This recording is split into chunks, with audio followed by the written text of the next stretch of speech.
예, 이렇게 여기서 만나 뵙게 되니까 좀 반갑습니다. 이 화성에서 국회의원하고 있는 이준석입니다.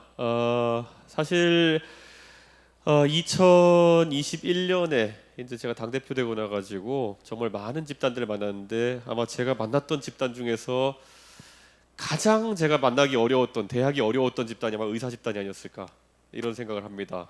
이거 왜 그러냐면요, 제가 윤석열 대통령 이제 당선되고 나가지고 당 대표 쫓겨나고 이럴 때 저한테 굉장히 비판글을 많이 남기시던 분들 찾아가지고 직업 찾아보면 의사가 그렇게 많았어요. 왜 그럴까? 근데 이거 저도 사실 서울과학고등학교를 졸업했지만은 제 친구들 중에 한 140명 동기 중에서 한 4, 50명 정도가 의학계로 진출했습니다. 결국은 의전이든 뭐든 해가지고. 그런데 하나같이 특징이 뭐냐면은 돈 좀 벌고 이제 시간 남으면은 정치에 많은 관심을 가져요. 예. 그래가지고 또 이런저런 글을 남기시는데 또 글을 잘 써요 또. 참 아프게 이렇게 들어오는 글들도 많이 읽고 이렇게 했는데요. 이번에 아마 그런데 제가 느꼈을 그 충격보다 더 충격인 거는 아마 어떻게 보수 정당에서 의료개혁한다고 의사 집단에게 칼을 돌릴 수 있겠느냐라는 걸 보면서 놀라셨을 거예요. 그래가지고 제가 요즘 들어가지고 참 많이 달라진 걸 느낍니다. 우리 개혁신당이 이제 의석 3개의 작은 정당이긴 하지만은 그 중에 비례 1번을 또 우리 이주영 의원님을 이렇게 배출했더니만은 또 이주영 의원님이 가장 현장감 있게 또 이렇게 의료계 현안들을 다루기 시작하면서 오히려 의료인들에게서 많은 관심을 받는 정당이 돼가지고 제가 참 당황스럽긴 합니다. 예. 근데 뭐 이렇게 말씀드릴게요. 사실 그 앞으로 대한민국에서 그 의료계에 닥칠 현실이라고 하는 것은 지금보다 결코 더 낫지 않을 것이다. 저는 그런 생각합니다. 왜 그럴까요? 제가 조국 대표 말을 인용하기는 참 뻘쭘하긴 하지만은 3년이 남았습니다. 예, 그리고 3년은 너무 깁니다. 예, 3년은 너무 깁니다. 그렇기 때문에 윤석열 대통령의 앞으로 3년간의 남은 임기가 어떻게 진행될까에 대해서 한번 생각을 같이 해봤으면 좋겠어요. 예. 아마 윤석열 대통령을 이 중에서 찍은 분도 있을 것이고 응원했던 분도 많을 것이고요. 그리고 아직까지도 좀 잘했으면 하는 생각으로 지켜보고 있는 분도 있을 겁니다. 제가 이번에 뭐 의사 증원을 포함한 의대 증원을 포함한 여러 가지 이런 과제들이나 이런 걸 봤을 때 저는 윤석열 대통령이 이제 보통 흔히 얘기하는 공세 종말점에 도달했다 이런 생각을 합니다. 이 공세 종말점이라는 게 뭐냐면요, 전쟁하다 보면은 이렇게 막 한번 힘을 모아가지고 치고 들어갔을 때 진격하는 한계선을 얘기합니다. 지금 우크라이나 같은 경우에도 전쟁할 때 보면은 러시아를 한번 밀어붙이겠다고 쫙 이렇게 치고 올라갔는데 한 위로 50km 간 다음에 거기서 멈췄어요. 그 이상은 더 들어갈 공간이 없는 겁니다. 이제 여기서부터는 뒤로 밀리는 것밖에 남아있지 않으면 최대한 잘해봐야 그 선을 지키는 선밖에 할 수 없는 그런 상황이 되었다 이런 건데, 윤석열 대통령의 정치가 지금 그런 상황이 됐습니다. 왜냐? 잘 아시겠지만 지지율이 20%대, 어제 갤럽자로 보면은 23% 정도를 유지하고 있거든요. 이 정도면 새로운 어떤 국정 동력을 만드는 것은 거의 불가능에 가까운 상황이다라는 것을 인식하셔도 될 것 같습니다. 이게 왜 어렵냐면요, 이게 소위 정치권에 보면 고깃집 이론이라는 게 있습니다. 이 고깃집 이론이라는 게 뭐냐면요, 삼겹살을 먹으러 3명이 가가지고 셋 중에 둘이 대통령을 싫어하기 시작하면은 나머지 하나가 대통령을 좋아한다 하더라도 입 밖으로 내지도 못합니다. 그러면 계속 이제 밀려 나가는 거거든요. 근데 지금 그게 정확히 지금 현실에서 적용되고 있습니다. 예전에 제가 박근혜 대통령도 이제 모시고 정치해봤는데, 박근혜 대통령이 임기 말에 한 30% 후반대, 30% 중반대 정도의 이 지지율을 가졌어요. 근데 이걸 한번 생각해 보시면요, 그때의 지지율과 지금의 지지율은 수치적으로 좀 다르지만은 또 질적으로 굉장히 다릅니다. 예, 뭐가 다르냐면요, 저희 아버지가 58년생입니다. 예, 빠른 58년생입니다. 그러면은 예전에 박근혜 대통령의 지지율이라는 거는 정확히 50년대생부터 시작해가지고 이렇게 지지율이 잡히기 시작했던 겁니다.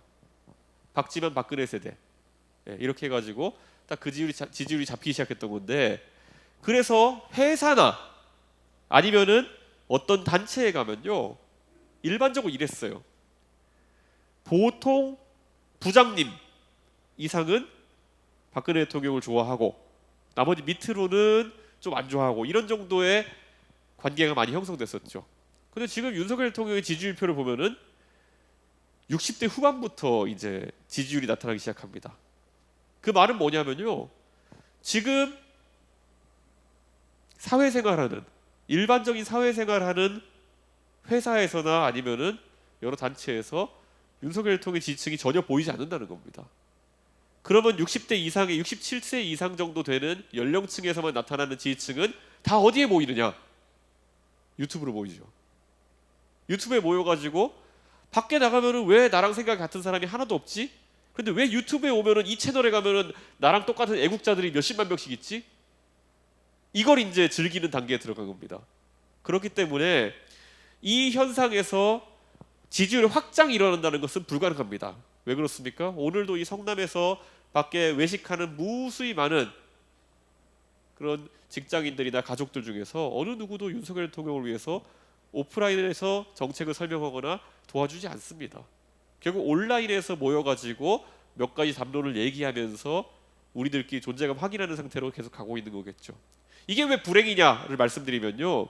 윤석열 대통령 입장에서는 정상적인 여론전으로 지지율 반전시킬 길이 사라졌다는 걸 의미합니다. 그럼 여기서 할 수 있는 게 뭐냐면요. 굉장히 이제 세게 갈라치기를 해야 됩니다. 뭐냐면은 일반 대중에게 가가지고 5대5로 비판받는 정책 같은 거는 건드리면 안 되는 거예요. 이제 왜냐 오프라인에서 뒷받침이 안 됩니다. 그렇기 때문에 무조건 자기가 봤을 때는 누구 한 집단을 매도해가지고 거의 8대2, 9대1 정도의 여론이 서는 사안에 대해 가지고만 접근을 하게 되는 겁니다. 그래서 뭐였습니까? 작년에 보면요. 윤석열 대통령이 갑자기 뜬금없이 사교육을 건드리겠다고 합니다. 그게 뭐였습니까? 킬러 문항이라는 거를 본인이 봤더니만은 너무 어려워서 못 풀겠다 이러면서 이거 다 때려잡겠다면 나선 거거든요. 그래서 사실 내용면으로 들어가 보면은 이거는 말이 안 되는 건이었습니다. 왜냐 윤석열 대통령이 지적한 게 뭐냐면요. 수능 시험에 비문학 지문이라고 있습니다. 그게 뭐냐면은 결국에는 독해 능력을 측정하는 겁니다. 과학이나 아니면은 이런 뭐 자연 현상에 관한 지문을 제시하고 주어진 시간에 그걸 읽어가지고 논리적으로 맞는 답을 고르는 그런 문제들이죠. 그럼 자, 이 문제가 이제 흔히 우리가 말하는 뭐 SAT에도 나오고 이런 리딩 컴프리헨션, 독해 문항인데, 자 그럼 여기서 원래 출제할 때 조건이 뭐냐면요. 어느 누구도 사전에 알 수 있는 것을 지문으로 내면 안 돼요. 네. 그러니까 지문을 읽었을 때 이 내용을 아는 사람이 사전에 아는 사람이 있으면 안 되는 겁니다. 선행학습을 했다고 해가지고 알만한 내용이면 안 되는 거예요. 그러다 보니까 모르는 내용이 나오는 것이 당연한 것인데 윤석열 대통령이 딱 수능 문제지를 가지고 야 이거 나도 모르고 아무도 모르는 내용인데 이걸 어떻게 고등학생들한테 풀라는 거냐, 이거 잘못됐다, 때려잡아라, 이렇게 가는데 이런 게 이제 어떻게 되냐면은 그냥 두리뭉실하게 가가지고 사교육 때려잡자 같은 내용으로 가서 한 8대2, 9대1 정도의 지형. 왜냐 대부분의 부모들은 교육에 관심이 많다 하더라도 아주 자세히 알진 못하거든요. 최상위권의 한 4, 5% 정도 되는 학생들 말고는요. 그러다 보니까 구호 하나만 남는 겁니다. 사교육비 깎겠다. 그러니까 이런 것들만 이제 윤석열 대통령이 찾아다닐 수밖에 없는 것이죠. 그러면 이번에 결국 등장한 게 뭐냐? 그 다음에 뭐가 나왔습니까? 결국 이번에 의료개혁한답시고 의대 증원 문제를 꺼내 드는 겁니다. 이거 해가지고 뿌리 깊은 대한민국에 있는 의사 집단에 대한 부러움과 시기에 해당하는 부분도 있었겠지만은 어떤 그런 대중의 지적하고 싶었던 지점을 그대로 물고 들어가는 거겠죠. 이 방법을 그대로 쓴 겁니다. 어디다가? 자기의 주 지지층이었던 의사들에게. 그러니까 그렇게밖에 쓸 수단이 남아있지 않는 겁니다.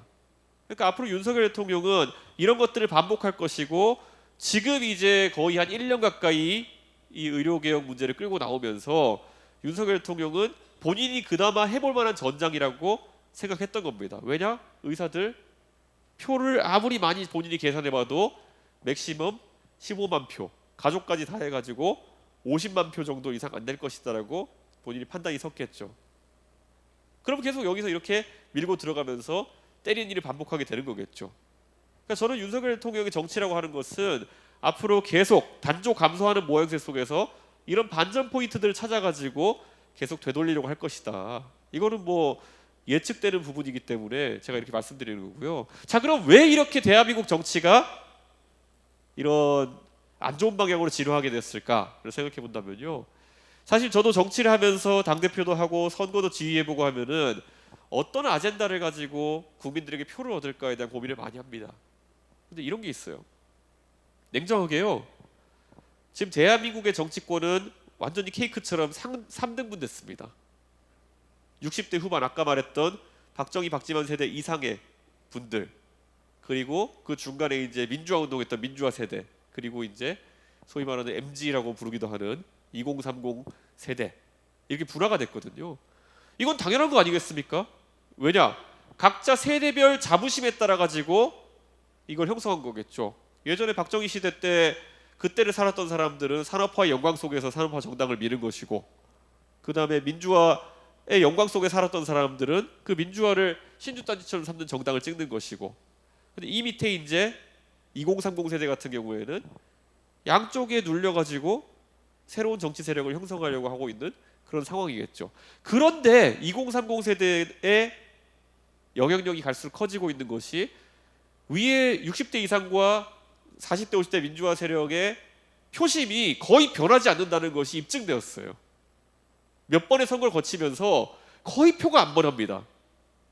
거의 표가 안 변하고 거기는 고정상수로 이제 되어가고 있는 거예요. 그러다 보니까 밑에 그럼 2030 세대에게 어떻게 접근할까를 가지고 양 정당이 고민하는 거겠죠.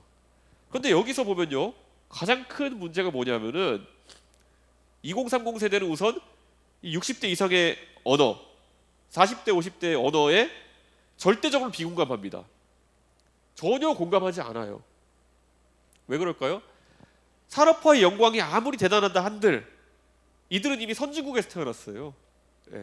그렇기 때문에 산업화의 그 가치에 대해 가지고 아무래도 적게 평가할 수밖에 없는 겁니다. 거기에 더해 가지고 지금 윤석열 대통령 이 보수 정당에서 나왔다 해가지고 윤석열 대통령 뽑는다 해가지고 옛날처럼 7% 10% 성장할 거 아니라는 거 누구보다 잘 알아요. 그렇기 때문에 아니 뭐 경제를 보고 국민이 뽑아라? 아무도 안 듣습니다. 그런 거는.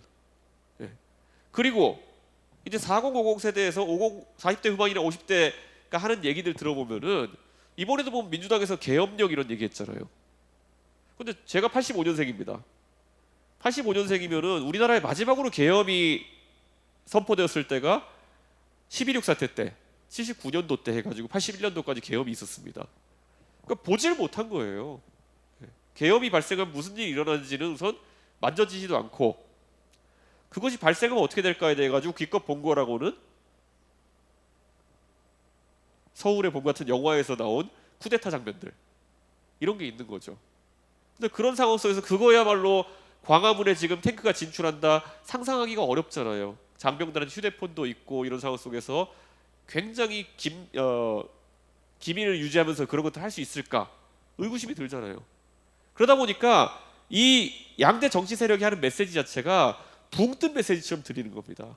그래가지고 전혀 지금 반응이 없는 상태에서 2030 세대는 새로운 아젠다들이 이제 찾아 나서기를 바라고 있는 거죠. 제가 이번에 미국 민주당 전당대회에 출장을 다녀왔습니다. 우선 미국 민주당 전당대회에서 제가 본 바로는, 저한테 굳이 말하라 그러면은 요즘 보면은 카멜라 해리스 후보가 굉장히 뜨고 있는 것처럼 보이지만은 제 눈에는 굉장히 약해 보였습니다. 왜 그러냐면은 선거를 여러 번 그래도 대선을 제가 옆에서 서포트해보고 하는 감에 따르면은 한국 대선, 미국 대선 좀 다르겠지만은 확실히 선거에서는 인물이고 실언서판입니다. 그런데 제가 가장 놀랐던 거는 해리스 후보가, 저도 가서 이제 보게 된 건데 바로 앞에 무대 바로 앞에서 봤는데 키가 굉장히 작더라고요. 157cm 정도 되더라고요. 근데 트럼프 후보가 192cm거든요. 그래서 제가 뭐 키 작은 사람이 어떻다 이런 걸 얘기하는 게 아니라요. 아마 선거에서 그런 실언서판이 있어가지고 딱 처음에 토론장에 나타났을 때 9월 10일 날 나타날 텐데 그때 어떻게 이제 대비되느냐 이런 것들이 사실 미국은 굉장히 마초적인 사회이기 때문에 영향을 줄 것이다. 저는 그런 생각을 좀 하고 있고요. 하여튼 제가 이 얘기를 꺼낸 이유는 미국 선거 같은 경우에는 이미 이런 아젠다의 전환을 다 이뤄냈습니다. 미국은 민주당이 당선되든지 아니면은 공화당이 당선되든지 간에 외교나 경제 정책에 있어가지고 큰 틀은 비슷하게 유지가 된다고 다들 믿고 있는 겁니다. 예를 들어서 지금 트럼프와 카멜라 해리스의 경제 공약이나 이런 것들, 안보 공약 이런 게 굉장히 달라 보이기도 하지만은 뒤집어 보면은 공장을 미국으로 다시 불러들이는 리쇼어링 전략이라든지 이런 것들 같은 경우에는 둘이 거의 다 비슷하게 가져갈 거거든요. 그 큰 틀에서는. 그러니까 미국은 그래서 선거가 무엇을 중심으로 치러지느냐 봤을 때 사회 제도를 중심으로 치러집니다. 예전에는 젊은 세대가 관심 가는 많은 주제 중에서 기후 이슈 이런 것들이 굉장히 많았고요. 그리고 동성 결혼 이런 것들, 동성 결혼을 합법화할 것이냐 이런 걸 가지고 선거를 많이 치렀습니다. 이번에 제가 가보니까 뭐를 선거 주제로 삼아 치르냐면요, 제가 약간 좀 당황스러웠던 게 갔더니 해리스가 첫 번째 여성 대통령이 되겠다, 퍼스트 마담 프레지던트가 되겠다라는 주장하고 있었고요. 그리고 크리미널 vs 프로시큐터, 범죄자와 검사의 대결. 안타깝게도 제가 이거 두 가지는 다 해본 거라 가지고 약간 당황스럽긴 한데, 제가 그래가지고 미국 애들한테 그랬어요. 근데 이거 캠페인 이거 갖고는 안 될 거다. 왜냐면은 내가 한국에서 이래봬도 여성 대통령을 2명이나 만들어 본 사람이다. 근데 이 2명이나 만들어 봤는데 이거 하나만 가지고 계속 갈 수는 없다. 그런데 미국에서 이제 딱 정책적 아젠다로 더 나오는 걸 보니까 리프로덕티브 프리덤이라는 거를 갖고 나와서 선거를 다투더라고요. 리프로덕티브 프리덤이라는 건 굳이 직역해서 번역하자 그러면은 생식의 자유겠죠. 그러니까 이건 낙태권에 대한 얘기인데요. 이런 것들이 이제 미국 선거에서는 유권자 대다수의 행방을 가늠하는 그런 아젠다가 된 거죠.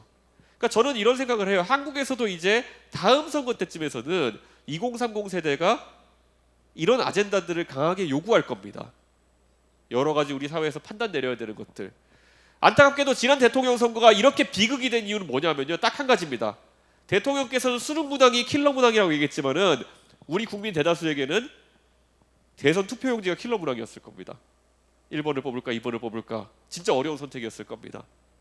그런데 여기서 말씀드리고 싶은 거는요, 제가 지난 대통령 선거의 캠페인을 이끌었던 사람인데도 불구하고 저 냉정하게 윤석열 대통령의 경제 공약이 뭔지 모릅니다.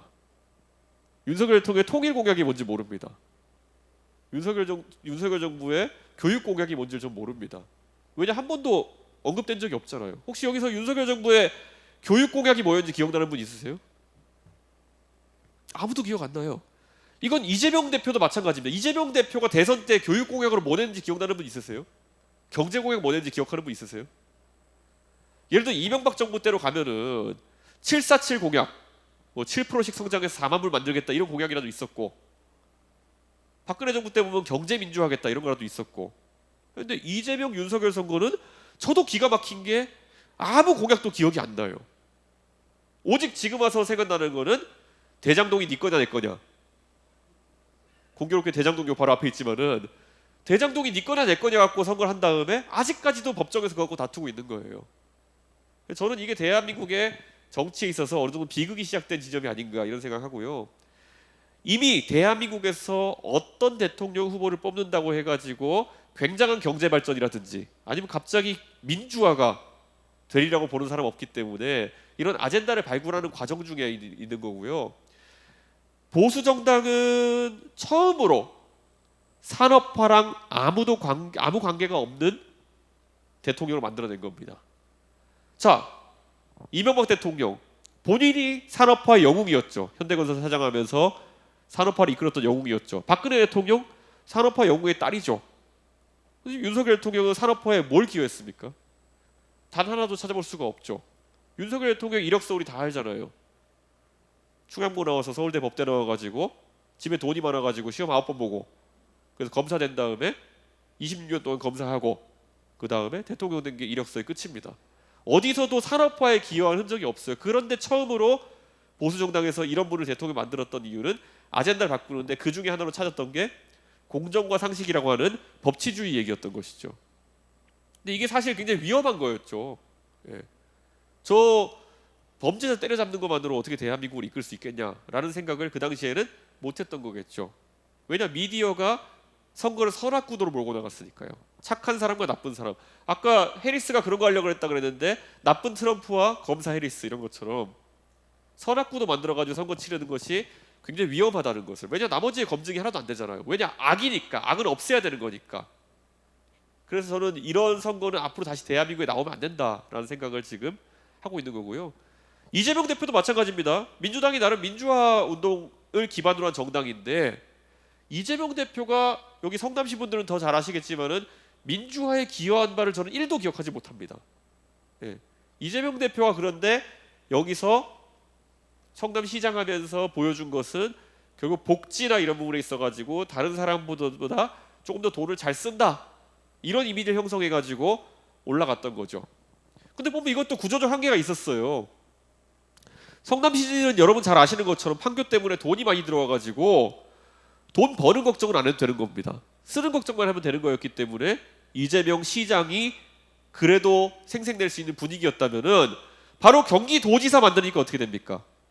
옛날처럼 성남시 같이 돈 많은 데서 돈 걷어가지고 자기 하고 싶은 대로 복지만 하는 게 아니라 이제는 동두천까지 신경 써야 되는 거예요. 동두천에 진짜 세금 들어오지도 않고 쓸 거면 많은데 동두천까지 다 넣어가지고 정치하려다 보니까 이재명 대표도 자기 한계점을 드러낸 거죠. 성남에서 하던 것처럼 경기도에서 못했잖아요. 그러니까 경기도 가서는 복지나 이런 거 화두로 못 삼고 맨날 뭐 했습니까? 저 남양주에 가가지고 계곡에 뭐 철거했다고 기사나고 뭐 공무원들 전부 다 이름표 달았다고 기사나고 이런 걸로 이제 명맥을 이어가다가 선거 나온 거 아닙니까? 그만큼 대한민국의 지금 정치는 아젠다 상실인 겁니다. 정확히 정치가 무엇을 해결해야 된다는 그런 공감대도 없는 거예요. 그런 상황에서 지금 말초적인 것들 건드리고 지지율표 보다가 어떻게 이제 지지율 좀 올려볼까 이런 생각하다 보면은 대중적인 분노를 하나로 몰아야 되는 그런 상황이 생기는 것이고 그때 딱 윤석열 대통령의 니즈에 맞게 걸려든 것이 의사다. 예, 이런 거죠. 그래서 윤석열 대통령의 이런 뭐 정치적 행동은 굉장히 안 좋지만 앞으로 반복될 것이고 저는 이거를 앞으로 어떻게 맞서야 되는가에 대해 가지고 결국 각 직군에서 고민을 해야 될 시점이 아닌가 저는 그런 생각을 합니다. 특히 지금 당장 맞닥뜨린 의사 직군 같은 경우에는 이 여론전이라는 것이요 처음에 직접 내 삶에 영향이 없을 거라 생각해 가지고 가랑비에 옷 젖듯이 젖기 시작하면은 어느 순간에는 되돌이킬 수 없는 수준으로까지 진척되는 그런 상황들이 있습니다. 저 개인의 예를 한번 들어볼까요? 저 유튜브에 저 갖고 이제 이상한 방송하는 유튜버들 굉장히 많은데 가만히 놔뒀더니만요 요즘은 아무 가짜 뉴스나 만들고 하고 다닙니다. 제가 그래가지고 그런데 이게 대중이 이걸 믿기 시작하면은 그거 회복하는 게 굉장히 힘들어요. 제가 요즘 들어서 하는 경험 중에 제일 황당한 게 뭐냐면요 그 지하철 타면 그 어르신들이 갑자기 저한테 막 와서 말을 걸어요. 네, 그런데 뭐라고 하냐면요 저한테 딱 이렇게 얘기합니다. 자네는 말이야 왜 조국이 딸 조민이랑 결혼했나 이렇게 하는 거예요. 지하철 탔는데 갑자기 저한테 와서 훈계조로 얘기해요. 자네는 왜 조국이 딸 조민이랑 결혼했나. 이 안에는 하나도 맞는 정보가 없어요. 저는 조국 대표랑 밥도 한번 먹어본 적 없고요 조민은 본 적도 없고요 결혼도 안 했고요. 근데 왜 했냐고 저한테 뭐라고 하는 거예요. 물어보는 것도 아니고. 그래서 제가 선생님 저는 결혼도 안 했는데요 그랬더니만은 그럼 그 다음 반응이 뭐냐면 젊은 사람이 말해 거짓말하지 말라고 유튜브에서 다 봤다고. 그럼 여기서 대화를 어떻게 해야 될지 모르는 상황이 오는 겁니다. 그래서 지금 의사 집단이 아마 겪게 되는 그런 대중과의 소통이라는 것이 그 방향으로 진행될 가능성이 있습니다. 잘 보시면요 결국 이런 겁니다. 결국 의사 집단을 공격하기 위해 가지고 가장 먼저 대중적으로 활용됐던 게 뭐냐면은 일부 의사의 일탈 행위를 가지고 의사를 범죄 집단으로 몰아가죠. 근데 이거야말로 한 직군을 나락 보내기 위해서 가장 선행되는 그런 작업들이거든요. 그래서 저는 이것에 대해 가지고 의사협회가 물론 충분한 징계권이나 이런 것이 없는 건 알고 있지만은 의사협회나 아니면 이런 곳에다가 자율적으로 징계할 수 있는 권한 같은 걸 달라는 요구 같은 것들을 많이 했어야 된다. 저는 이렇게 생각하는 거거든요. 그게 초기 단계에서 왜냐면 논리적으로 봤을 때는 그거는 일부 인사의 일탈 행위가 맞잖아요. 집단으로 싸잡을 이유가 없는 행위잖아요. 그런데 대중적으로는 거기에 대해 가지고 계속 그렇게 접근하는 건데, 반대로 변협 같은 경우에 생각해 보면 변협은 매우 강력한 징계 권한을 가지고 있고, 그러다 보니까 대중에게 저기는 뭔가 자정 작업을 하는 것처럼 보이는 그런 상황이 계속 반복되는 겁니다. 그래서 저는 이런 부분 같은 경우에도 오히려 그 의사협회나 이쪽에서 더 강한 권한을 오히려 보건복지부랑 얘기해가지고 요구해낼 필요성 같은 것이 있다, 이렇게 얘기하는 거고요. 두 번째로는 저는 이런 생각해요. 결국 의사들 중에서 보면은 지금 이국종 선생님 다음으로 영웅이 별로 없어요 지금. 예. 그러다 보니까 대중적으로 뭔가 의사들의 이야기를 하고 의사의 관점에서 뭔가를 이야기할 때 그걸 전달해주는 메신저가 굉장히 약한 편입니다 지금. 왜냐, 종편 가보면 변호사나 이런 사람들이야 뭐 변호사 스피커도 굉장히 많고 이렇지만은 의사 선생님들이야 뭐 말 잘하시는 분들 보면은 그런 시사를 다루시는 게 아니라 보통 어디 가십니까? 동치미 같은 데 가시죠. 예. 남의 건강 걱정해주고 계시고. 그 변호사는 와가지고 정치적 영향력을 행사하잖아요. 가가지고 정치적으로 뭔가 달변이고 이렇게 많이 얘기하시는 의사님, 뭐 함익병 원장님 정도 빼놓고는 제가 언론에서 의사가 시사 영역에서 나오는 걸 잘 못 봤습니다. 그러다 보니까 그런 정책적인 면이 나왔을 때 의사의 목소리로 의료 정책을 얘기하는 파워가 약한 겁니다. 그래서 이번에 국회의원도 보면요, 제가 이렇게 냉정하게 말씀드리면은 여러 의사의원님들이 당선됐죠. 뭐 개혁신당에 이주영 의원님 계시고, 근데 국민의힘의 의사 되신 분들을 보면은 의료계 얘기를 좀 안 하실 것 같은 분들이 좀 있으세요. 뭐 인요한, 안철수 이런 분들. 그런데 저는 냉정하게 이런 걸 말씀드리면 스피커를 막 키워야 되는 단계가 이제 온 겁니다. 그래서 제가 냉정하게 말씀드리면요, 전공의들도 제가 만나가지고 그런 얘기했어요. 전공의들이 이번에 많이 쉬게 되었잖아요. 많이 쉬는 동안에 제가 전공의들한테 그 쉬는 동안에 차라리 국회의원실들에 가가지고 보좌진을 해봐라. 보좌관하고 비서관 해봐라. 그러면 보좌관은 연봉 9,800, 비서관은 8,000 받는다. 그렇게 해가지고 차라리 의료 정책을 국회 한가운데에서 누군가가 현실감 있게 얘기하는 역할을 해야 된다. 그런데 의사 절대 안 합니다. 전공의들 절대 안 하려고 그럽니다. 근데 저는 그런 체계적인 노력이 의협에서부터 예를 들어서 일부 전공이나 이런 사람들을 국회로 진출시키려는 노력부터 해가지고 다 해야지만이 그 목소리가 현장감 있게 의료 정책에 반영된다. 전 이런 얘기를 드리고 싶습니다. 그리고 또 한 가지 뭐냐면은, 저는 의료 소비자인 국민들한테 정확히 전달했으면 좋겠어요. 예를 들어 여러 쟁점 사안이 있을 때, 예를 들어 예전에 재작년에 CCTV 문제가 터졌을 때, 수준 CCTV 문제가 터졌을 때, 그때는 제가 엄청나게 의사계에서 공격을 많이 받고 있어가지고 제가 그런 말 했는지도 모르겠지만은 정치권에서 저만 거의 유일하게 CCTV 설치 강제화에 반대했던 사람입니다. 그런데 그건 논리로 풀어 나가야 되는 거였거든요. 그 뭐냐면 저는 그래가지고 방송 나갔을 때마다 논리를 풀었던 것이, 만약에 CCTV라는 것이 정말 소비자가 선호하는 그런 선택이라고 한다면은 한번 완전 자율적으로 열어보자. CCTV를 설치하는 병원과 설치하지 않는 병원이 생겼을 때, 그러면 그 안에서 의료 소비자가 정말 CCTV가 중요하다 생각하면은 설치한 병원으로 알아서 가지 않겠느냐. 그렇게 한번 문제 풀어보는 게 어떻겠느냐라고 민주당 의원과 토론에서 얘기했더니만은 그쪽이 반박을 못했던 그런 기억이 있어요. 근데 이런 것들을 하나씩 꾸준히 논리를 개발해서 아주 간단한 논리로 풀어내야 되는 거거든요. 지금 의료 뭐 의협에서 나와가지고 얘기하시는 분들이 이렇게 보면은 그런 간단한 논리를 풀어가지고 일합의 상대를 정리하는 그런 훈련이 잘 안 돼 있는 경우가 있어요. 근데 이런 것들은 굉장히 중요합니다. 당장 지금 보면요, 국민들은 생각보다 의사에게 앞으로도 우호적이지 않을 겁니다. 왜냐? 의사는 이중적인 존재니까요. 첫째, 내 가족 고칠 때는 선생님이고요. 평소에 볼 때는 돈 많은 시기심의 대상일 수 있어요. 그렇기 때문에 이 이중적인 지위를 가진 사람들이기 때문에 계속 이런 대중에게 선전전을 하지 않으면은 계속 공격받을 수밖에 없는 위치에 존재하게 되는 거죠. 또 한편으로 정치적으로 투표하는 성향을 보자고요. 이번에 아무리 전공의들이 뭐 다 뛰쳐나오고 학생이 뛰쳐나오고 해가지고 투쟁한다 그래도 여기 계신 분들도 유권자로서도 이중적인 표심이 있을 겁니다. 1. 탄압받는 의사, 하나. 2. 부동산이 많아가지고 종부세 내야 되는 누군가. 이런다고 했을 때 어떤 투표 성향이 나올지는 솔직히 말하면 이게 바로 윤석열 대통령이 자신감을 갖는 지점이라는 거죠. 의사들이 과연 의사로서의 정체성을 간호사들처럼 똘똘 뭉쳐가지고 정체성을 드러낼 것이냐, 아니면 그 이중적인 정체성, 의사이긴 하지만은 부동산이 너무 많아가지고 종부세를 적게 내고 싶은 사람의 정체성을 따를 것이냐. 저는 거기에 완벽하게 걸려들었기 때문에 지금 이런 상황이 발생한다. 저는 그렇게 생각하는 거죠. 그래서 윤석열 대통령은 지금도 의사들이 표 안 찍는다고 하는 거 1도 걱정 안 합니다. 예. 왜냐? 그 이중적인 위치를 갖고 있기 때문에. 저는 그래서 앞으로 이런 부분에 대해 가지고 좀 고민이 커가야 될 것 같고요. 그래서 저는 이 자리에서 오늘 말씀드리고 싶은 거는요, 의료 문제에 있어 가지고 아주 간명하게 국민들을 설득할 수 있는 논리들을 개발해냈으면 좋겠습니다. 예.